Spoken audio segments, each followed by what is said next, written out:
La suite de cette édition d'information, les mesures restrictives énoncées récemment par le gouvernement constituent un handicap pour le secteur tourisme. Eh bien, le club tourisme de Libreville a tenu à le faire savoir au cours d'une conférence de presse ce matin, conférence à laquelle s'est invité le ministre en charge de ce département. Il a promis de transmettre leurs doléances à sa hiérarchie. Andy Tungi, Gérard Magnagna.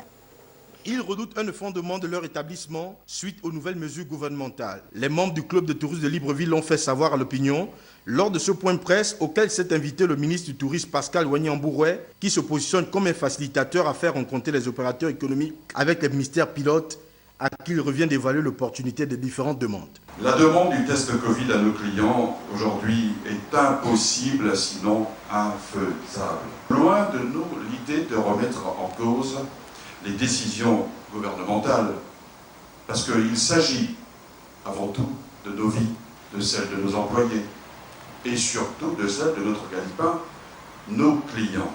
Nous avons fourni les efforts nécessaires de solidarité avec les décisions du gouvernement, autant pour moi.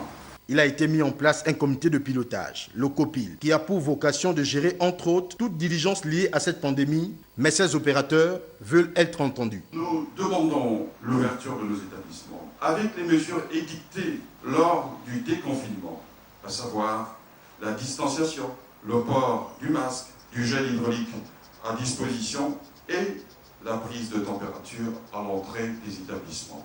Les opérateurs économiques que nous sommes, chacun avec ses propres moyens, avons essayé de préserver 140 000 emplois de compatriotes gabonais.